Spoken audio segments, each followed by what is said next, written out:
Hello and welcome to the Amplifier Podcast, the show where the best in business discuss how you can grow your business best. I'm Wyatt McPherson, I produce this show, and today I will be speaking with our regular host Don Cooper once again about his newest book and collaboration with Dean Jackson, Breakthrough DNA, The Industrial Code. In this episode, Don will walk us through the second half of the book and the final 4 out of 8 profit activators and how they can greatly increase your potential business, both in the short and in the long term, by utilizing these profit activating steps. So if you haven't already heard the first half of this conversation, I must urge you to go and listen now before coming back to this one, and make sure you subscribe so you don't miss any future episodes. Though once you're done with that, you can always visit us at theindustrialcode.com to download your free copy of the book. But with all that said, let's get into this episode. And now, after they've self-identified, after you've educated and motivated, you've had the meeting, all of that has worked flawlessly, and now it's time to actually execute on the work. Profit activator number 5 comes in to deliver a dream come true experience designed from your client's perspective. And I think that the first half of that is probably obvious for most people. Of course, you want to provide a dream come true experience. You want for the customer to be happy so that they return. It's that second piece. It is designed from your client's perspective that I'd like to focus a little bit more on. Can you tell us about profit activator number 5 and what exactly that means? Yeah, well, if we as a business have done our job in asking questions in profit activator number 4 to really understand what the customer needs solved, and I talk about outcomes-based focuses, right? So in the value pyramid, is product is value number 1, value number 2 is the experience. Value number 3 is the outcome. In order to give your customer a dream come true experience from their perspective, then you need to understand their perspective, what I call their total solution image. It isn't about, I need a test plug. It's, I need a test plug to do these 17 tests that are at this pressure. My concerns are calibration and documentation, and I want to be able to make sure that we get those tests done in this 4-hour window. So we've got an hour to do that test. So the plug's got to work right. I've got to have the right procedures, the right documentation. And so that may seem obvious to some people, maybe not. Some people are just product focused, but your customer isn't buying a product. Your customer is buying what the product can do for them in terms of a result. And so we need to deliver a result. And so if you're going to deliver a result, it's not from your perspective. It's not, if you're doing a project, it's not 12 tasks. And in the industrial space, in the construction space, it's not just one customer. We have complex buying customer organizations where some people are running the project or using the products. Some people are involved in selecting it from a safety standpoint or from an engineering point of view or quality and documentation and contracts. Every one of those people have a unique total solution image from their perspective. Someone in project controls doesn't care so much about how the hot tap machine works. They want good reporting. They want cost reporting and safety reporting and progress reporting and solid documentation. It's the people in the field who care about it working well. Now, I'm not saying that the documentation people don't care if it worked, but their focus, their dream come true experience is, how do we make their job as easy as possible from their perspective? And so when you understand all the stakeholders involved and you understand what they care about, then when you are executing your project, when you're delivering your services, you don't just do the tasks. You give them an experience that makes the tasks seem effortless, makes their job relative to how they interact with you effortless.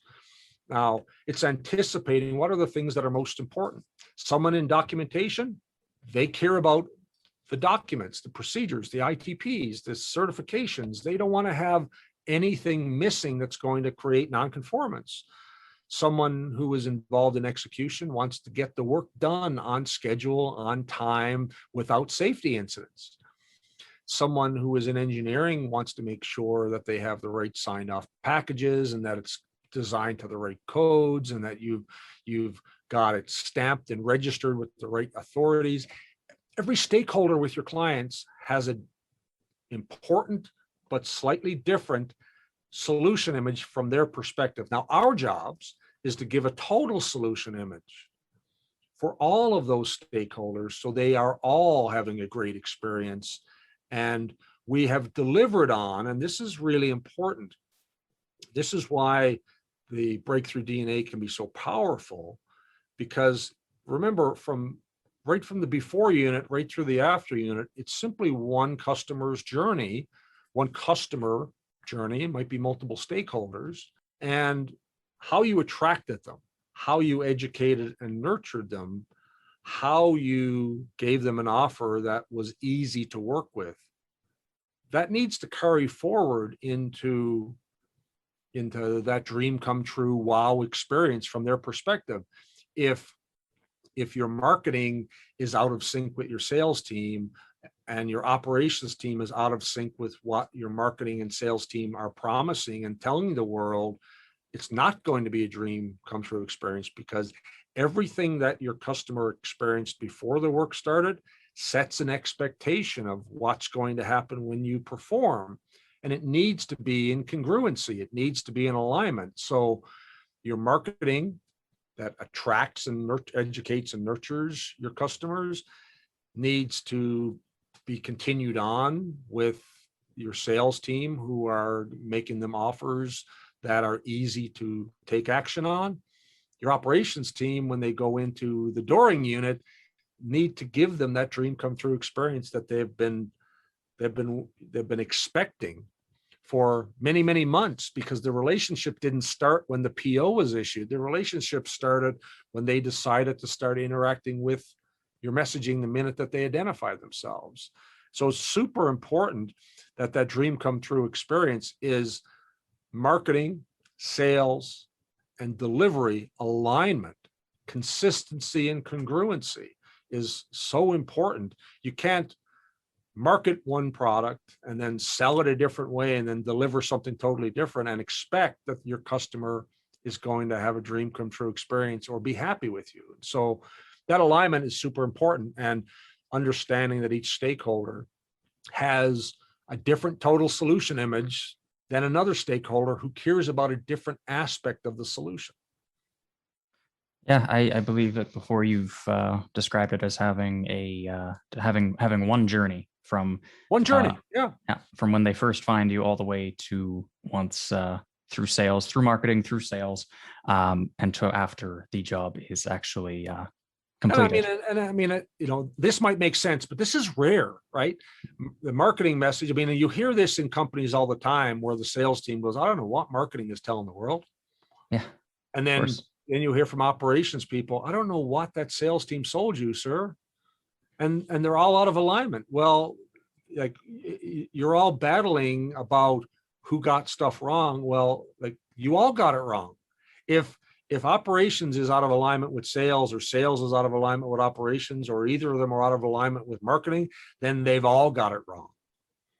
Because there should only be one journey for your client, because the success starts when they identify themselves. And the success is only really true is because they're either now or not now customers. If they were attracted because you said you could solve something, you educated and nurtured them and really told them how and why and what was the best choices, you made it easy for them to buy, and then you deliver exactly. They already expect how this is going to happen. When by the time that you show up to deliver, they already have a solution image in their head, because for many, many months, they have been told exactly how we do business. And so it has to be congruent.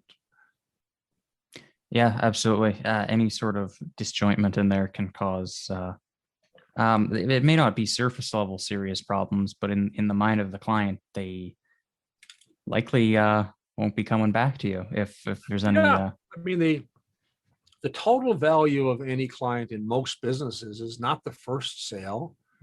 It's all of the relationship over the lifetime of that relationship. Now, is that relationship, depending on your business, is that a 20-year relationship? Is that a 5-year relationship? I mean, if you run a hair salon, um, then people need their haircut their whole life, right? If you're a car dealership, uh, you may sell them a car today and they may not buy one for 4 years, but you damn well want them to come back and buy another one from you in 4 years. And you want them to trade that vehicle in, and so that you can buy the trade in and sell them a new one, and maybe, be their service provider for their oil changes. If you can, you want a relationship with your clients that is a lifetime, whatever that lifetime is.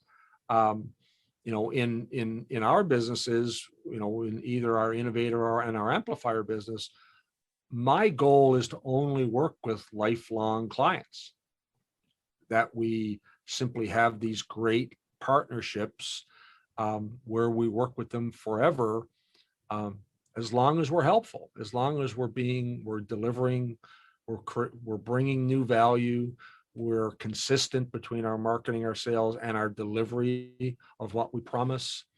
And that, 10 years from now, 20 years from now, they are still simply thinking of us because we are consistently giving value. If you don't give value to a customer, then you're of no value.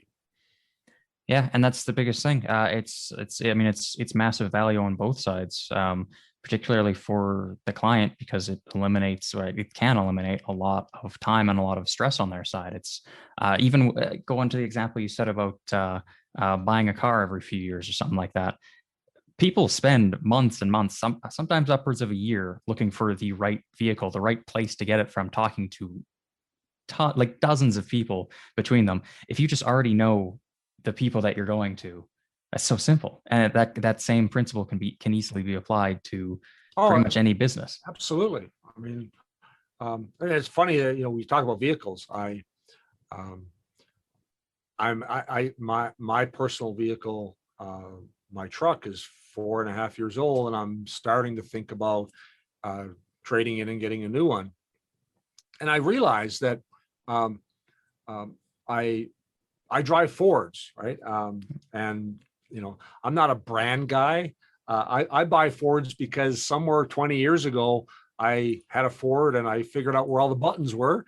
And now both my wife and I drive Fords because when I'm driving my truck or when I'm driving her SUV, all the buttons are in the same place. I know how everything operates. I don't need to have to relearn how to operate all the creature comforts in the vehicle. Now, I'm not one that cares about the brand. I'm simply familiar with it. But what I find interesting is that there's no one at Ford or a local Ford dealership who educates and nurtures me or stays in contact in any way or form. And so I could easily, maybe I'll stick with Ford, maybe I won't, but there's nothing holding me to any particular dealership to say I'm going to go back to dealership X and I'm going to get my oil changes and my tires changed there, because they're not staying in touch. They're not doing anything other than treating it like a transaction. Yeah, 100%. Which is crazy, because over the course of my lifetime and in my business, I literally buy dozens of vehicles. We own 20 or 30 or whatever trucks and various vehicles. And so I buy a lot of vehicles, and my our team does, but ultimately I got to write the checks for them, and I could decide, hey, I'm going to align myself with XYZ and we're going to buy from them. And that's where my team would go get those vehicles. But no one is actually trying to nurture that relationship, which is worth millions, really, particularly over my lifetime. The number of vehicles that I'll buy is worth millions. Yeah, easily. And it's funny that you mentioned brand loyalty. Just for that reason, I experienced the exact same thing. Not that long ago. It wasn't even that long ago, but my father always held it. And actually, it's funny because you mentioned You mentioned drills earlier in the conversation, Yeah. and his loyalty with tools has always been, or has always, for as long as I can possibly remember, going into the tool shed, going into a garage, and it was just a wall of yellow. It was all DeWalt. Oh yeah. He would not buy a Milwaukee. He would not buy anything else. And so, sure enough, the last time that I moved, I was looking to get a new set of tools, new set of power tools. I go to Lowe's, and I go to Home Depot, sorry. And what's the first thing I gravitate towards? I get myself a set of DeWalt tools because it's just what I've always seen. So, and yeah, it's the exact same with people with vehicles in. And so, what that means is you had a pre-existing familiarity with DeWalt that no one influenced other than your dad, right? Yeah. But that means everyone at Milwaukee and everyone at Makita and everyone at Black & Decker failed to attract, nurture, and make it easy for you to buy their product. Yeah, no, exactly. Yeah, 100%. We all, my one of my friends is he's a former, he owns a negotiation business called Black Swan, and he's a former FBI hostage negotiator. His name is Chris Voss. He wrote a great book called Never Split the Difference. And, we have this fallacy that says under pressure, people will rise to the occasion. And what Chris has found is that no one rises to the occasion. People fall to the level of their highest preparation. Think about that. Yeah, I mean, like so many of these concepts that can be applied, and people don't. I think that's the other thing, was people don't realize how much all of these concepts apply to every single aspect of their lives. Because people, again, like you said, like to buy things. People purchase a lot of things. Well, we're all very habitual, right? I mean, we have this set of senses between sight and smell and taste and hearing and touch that literally our brains cannot process all the information that comes in every second. And so, we've got this little mechanism in the back of our brain called the reticular activator system that filters out all the noise and helps us focus on something that matters. And so it's important for us as business owners and marketing people and salespeople to understand that all of our customers today, we get something like 7,500 different digital messages a day. We're not even aware of 99% of them, but it happens all the time. Every time you open up a web browser, open up your email, open up some social media, you're getting messages. Your reticular activator system filters out 99% of those 7,500 messages, and it focuses in on the things you're familiar with. And you bought that DeWalt system because you're familiar with it, because no one else got your attention beforehand. Oh, exactly. And with that as well, I mean, you're mentioning the one cohesive journey throughout it, but of course, throughout the marketing and the selling and the purchasing process. But of course, it doesn't stop there. When we come into profit activator number 6, which is to provide after sale service even after you've already been paid, which to some, unfortunately, may seem counterintuitive. You've already been paid, the work's already been done. What more is there to do? So can you tell us a bit more about what you mean by continuing the after sale service even after payment has been made and the work's been done? Did you ever eat a cake without icing, but you expected the icing? Yeah, I'm sure. Right. Well, you have the old saying of a cherry on top. Well, the problem with most businesses is we're so focused on delivery. Well, and we're so focused on win it and deliver it, win it and deliver it, win it and deliver it. We don't, I think a lot of businesses are right in the middle in that dooring unit of maybe they don't really do profit activator number 4 and trying to, make offers to make it easy to work with you. There's a lot of get on the bid list and then win the bids, negotiate the bids, execute according to the bid, manage the contract, manage the execution according to the bidding, and then move on and try to do it again. And so most places, particularly in the industrial and commercial space, live in profit activator number 4 and 5, and that's it, right? And they don't think about all the other things that they should be doing to grow and nurture their relationships with their customers. Well, after sale service, profit activator number 6 is giving them what they don't expect. It's about enhancing the relationship and enhancing the experience. It might be coming back 3 days later after everything is said and done, 3 weeks later, and saying, hey, I'd like to, have a conversation to do a debrief on how this all went for you so that we can get better. And I'd like to learn from you. It might be sending them a thank you card. It might be going through sharing with them your observations on how we could do things better next time to make the project even better. It's follow-up. And not follow-up. I mean, most of us follow up so we can get paid. Most of us follow up to close out the contract. I mean, it's all very bureaucratic and corporate, but I mean, how many of us go back to our client and say, thank you? And by the way, here's something extra, some extra value. I mean, we are human. And, one of my coaches, Dan Sullivan, says, you want to be successful? He says, say please and thank you, show up on time, and be reliable and do what you said what you were going to do. So, profit activator number 6 is determining in your business, when you're done the job, what are the things you're going to do that are unexpected and valuable? I mean, I in my sales book, I talk about what is different than valuable. Now what I'm talking about is what is unexpected and valuable. And we do something in our business called the experience transformer, which is we really genuinely want to understand how we did. Did we meet your expectations? What worked well? What didn't? What could we improve? What are the actions we should take out of that? Now, people call that a lessons learned, but in a lot of places, the lessons learned process is a bureaucratic process to say you did it.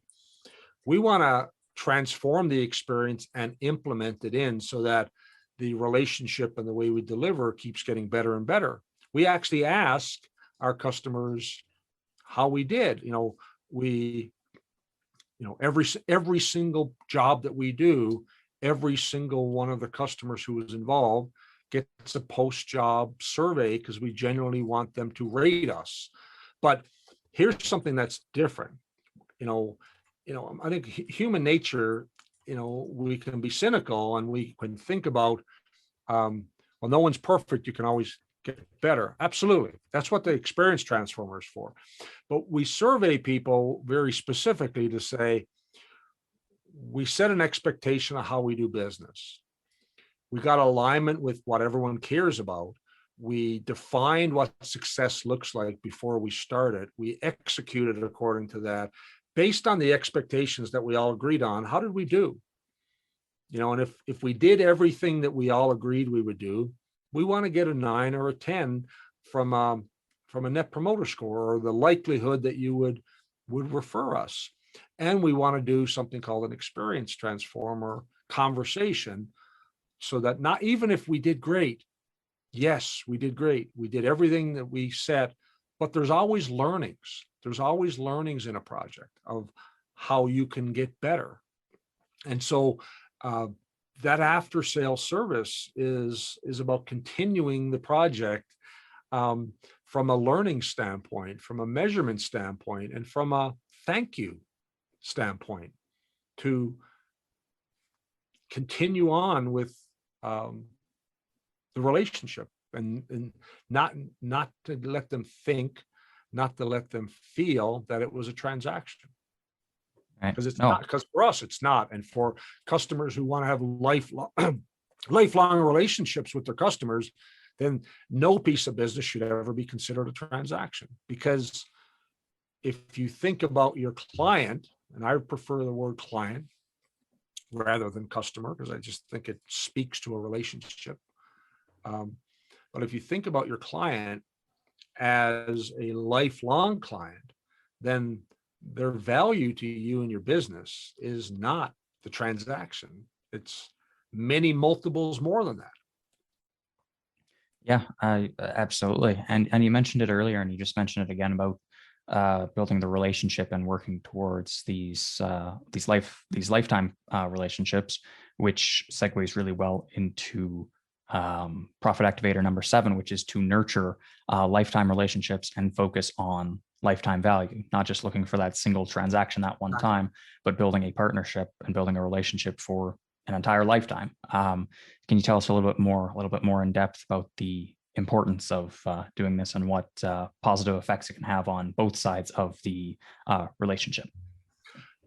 Yeah, well, I think, there's a bunch of different things that you can and should be doing in this area. Because this is about, they're not buying from you right now, but they will buy from you again. And it might not be today. The customer, the client, well, the prospect at the very beginning goes from they're a not now customer, right? And then they become a now client.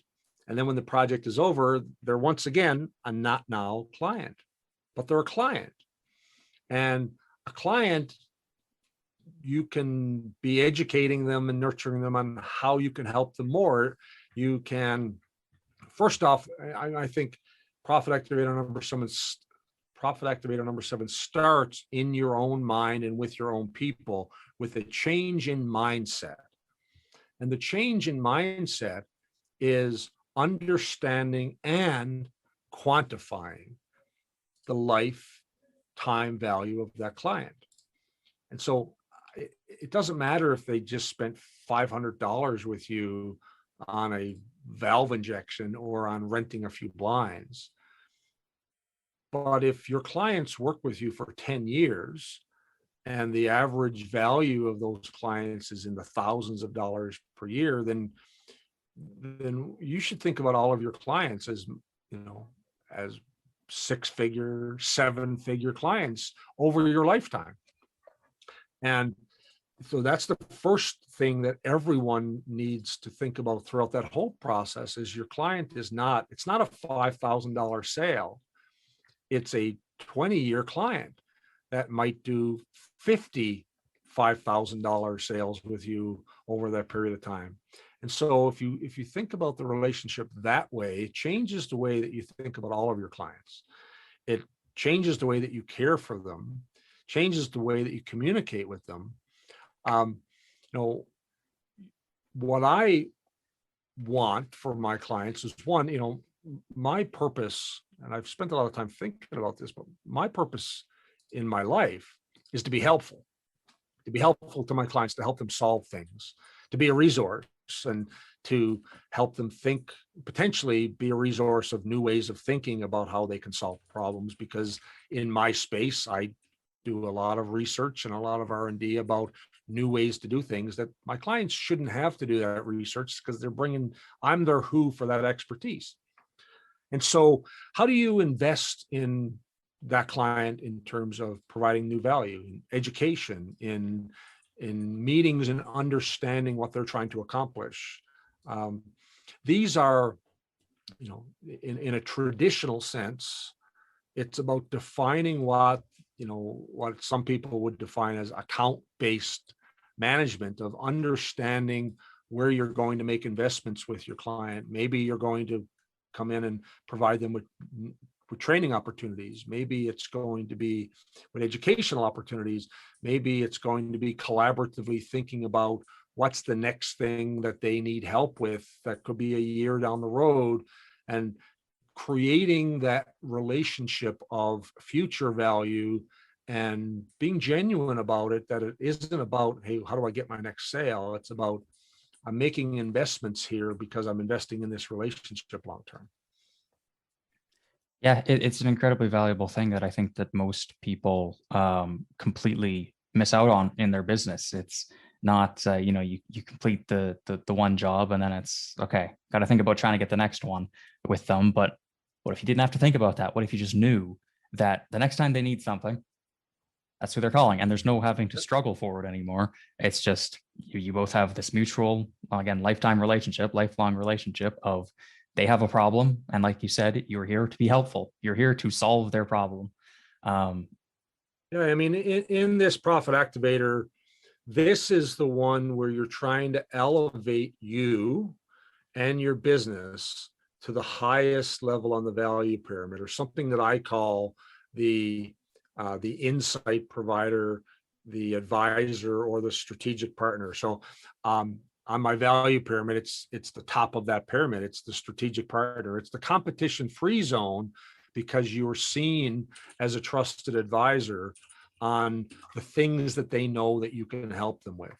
And that means you're making investments in bringing insight, in bringing education, in bringing resources and thinking to the relationship that has nothing to do with the near term buy now kind of mindset. But it does come into the frame of understanding the lifetime value of that client. I mean, there are some clients that we work with that only need us once every 5 years because they're maybe in a different market.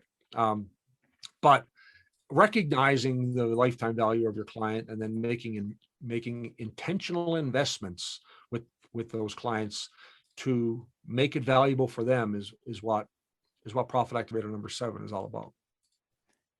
And going another step past that, to be able to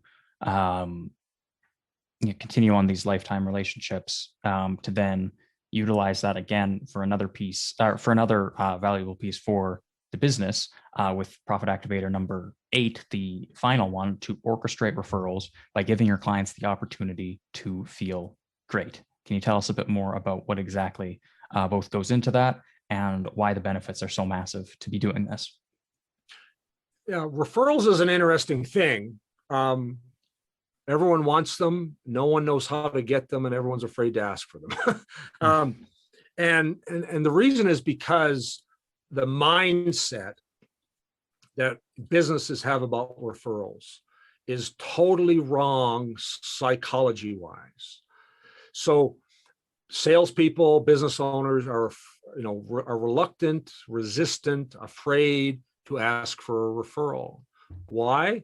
Because they think they're asking for a favor. See, if you ask someone, hey, could you refer me to some people? It feels awkward. It does, right? Hey, can you tell me, tell me the name, and it's like network marketing, right? Tell me the names of 8 of your family so I can go harass them. So it's perceived wrong. We're not asking for a favor in referrals, and we're not trying to make ourselves feel indebted to our customer. Totally wrong way to think about referrals. If you in profit activators number 6 and 7 have actually proven that you've given them a great experience, that you've delivered on what you promised, if they gave you a net promoter score of a 9 or 10, then they have already self-identified that they are open to and likely to tell colleagues and friends about you. So they've already identified the people that you should be asking for referrals on are the ones that you've already given a dream come true experience. They have said you did great. From a net promoter score standpoint, they've confirmed that you did great, that they are a likely candidate to refer or to promote you. But you got to make it easy for them to do so. Most people don't know how. And the mindset shift is this: people don't give referrals to help you or to make you feel good. People give referrals to make themselves feel good. Now, imagine if you and I were meeting today and you said to me, I'm going out to dinner this weekend with my girlfriend, and I really don't know where to take her. but she really loves Italian food, and I don't really know any great Italian restaurants. Now, I happen to love Sorrentino's. My wife and I go there, and it's a really great experience. They're a great place, a great restaurant. And, they have, my wife eats gluten-free. They've got some great gluten-free options. They've got a lot of great food. That's my perspective. I'm not telling you that to help Sorrentino's. I'm not even telling you that to help you. I'm telling you that so I can feel good about being helpful to you, not to be helpful to the restaurant. So we give referrals as humans to feel good about ourselves and to help the person that we're referring, not to give them the referral to, not for. We're not doing it to help the restaurant. I'm doing it to help you, Wyatt.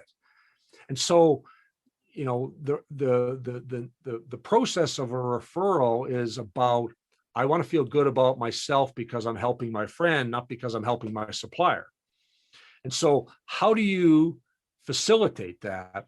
So how do you make it easy for people to feel good? Well, one, you help them, you help your customer understand how to identify when someone is referable. Hey, whenever you see someone who has a leak that is similar to what I just helped you with, it'd be great if you could, here's exactly how you can help them by introducing us. And make them feel good. I mean, a really great way of doing making people feel great, which might feel counterintuitive. A lot of companies will say, hey, if you refer me, I'll give you a 10% discount, so that you're making it about me getting a reward for referring you. Well, what if you flip the script on that and you say, hey, when you see someone who needs what I offer, here are $5 $10 gift certificates that you can give to them. Imagine if, instead of Sorrentino's rewarding me with points if I referred you, imagine if Sorrentino's gave me a $10 gift certificate to give to Wyatt. All of a sudden, I feel good about referring, and you feel good about referring, and Sorrentino's is the benefit. And so when I think in most businesses ask for testimonials and ask for referrals in the wrong way, because they don't understand the psychology of why people give referrals to begin with, because they don't give referrals to be helpful to the business. They give referrals to feel good about themselves, because, if I know a great restaurant, I feel like I'm in the know. If I'm then handing that little piece of wisdom to this is a great place to eat, to my friend Wyatt, well, then I'm being helpful to Wyatt, and I feel good about myself because I just helped Wyatt, guarantee that he's going to have a great experience. And that's how referrals work. And that's why so many companies and so many business owners and so many salespeople suck at referrals, because they think they're asking for a favor. I absolutely love that perspective on things. I think that's the perfect way to sum that up in the way that they should work. Making yourself the good guy in the situation, to not help the business, but to help the person you're talking to, and to help yourself. Yeah, the person, when a referral happens, the person giving the referral is trying to help the referee, not the person being referred. Yeah, right? absolutely. All of the exchange in value in a referral is between you and I, not between me and the restaurant, or between you and the restaurant, right? It's between you and I. I have a valuable piece of information. I feel certain and comfortable about it. You have a need, and now I'm the one being helpful to you. And that, if you think about a referral that way, then you need to change the way that you ask for referrals. You need to actually empower your best customers to be able to effectively act as your advocate, so they feel good about themselves, and that they can pass on the good value that you gave them to somebody else. We always feel great. I mean, you think about any time you don't refer a crappy restaurant to a friend, right? But you do happily refer great places and great experiences to a friend, not because of the business that you're referring, because it empowers you as a person who's given the referral. So how do you make them feel good? Well, one, you got to give them a great experience, and two, help them make them feel even. I mean, a great idea would be just to give your customers gift certificates that they can give to their friends for referrals, but that where the person who benefits is the person who is being referred, not and nobody else. Because imagine if I could give you $50 to go to Sorrentino's, I would feel awesome about that. Particularly if I can't use it for myself, but I can only use it if I give it to somebody else. Imagine the goodwill that creates between the person referring and the person being referred. And at the end of the day, you walk into Sorrentino's, go, man, this is awesome, a great restaurant, and I got some savings. This is fantastic. Yeah, I mean, the same principle can be applied to most businesses, but I experienced that exact thing that you're talking about with. I'll just say the company with HelloFresh, the people that deliver food for things. They go to their people, they go to their clients who have been with them for at least 3 months, and they send them 4 little cards that say $40 off. It's not for you, but you can give this to someone and give them $40 off. And say, their average subscription length of say 5 months with that, $100 a month or so, or $100 a week or so, you're looking at about $2,000 because they spent $160 on giving those referrals. They brought in an extra $5,000 from it because those people signed up. It's and just to be clear, a lot of companies get this wrong on all fronts. How many of us have been given some silly 10% off your next purchase kind of thing? On face value, go, oh, I'm going to save 10%. Well, no, you don't save anything unless you buy again. Yeah. Right. And so it diminishes the value. The minute you say, I'm going to give you 10% off the next purchase, it is actually creating a conflict in you, saying, well, I can only get that. That's less valuable to me because the only way I get that 10% is if I spend another $100 or $1,000 or $10,000, whatever it is. Well, psychologically and true meaning, if I handed you a 10% off Sorrentino's card, it probably would go in your cupboard and maybe eventually end up in the recycling bin, right? If I handed you a gift certificate that says $10 cash value, $50 cash value at Sorrentino's, does that feel different? Yeah. Yeah. Right. Or, a free dessert, period. It's just free. Yeah. No purchase required. It's a mindset shift. It's a total mindset shift, because the minute that you remove some percentage and you just give value, it now is perceived the same as cash. Our brains say this is true value. It's not conditional value. Right. And so, you want to get referrals, tell people how to look for people just like them, arm them with something that is of value, and say, when you refer, if you ever want to refer any of your friends, give them this $100 off your next inspection, and no, unconditional, right? And you want to make it even more valuable, custom print those cards saying that these 10 $100 certificates, $50 certificates are from Don Cooper to whoever I give them to, as opposed to from Sorrentino's as some generic thing. Like, you want to make a really wow experience with a referral, hand your customer custom printed refer tools that look like he is the one, she is the one giving that value to their friends and family. And you will get referrals all over the place. Simple. Yeah, I love that method. That is As long as you're referable, right? I mean, right. this has got to be, you've already given them a dream come true experience. They've told you that they had a dream come true experience because they gave you high scores on an assessment, and through whatever way you're going to debrief with them in your after sales support. And then you say, whenever you're ready and you see someone who looks like you, who has that same issue, I want to help you, be a hero to them.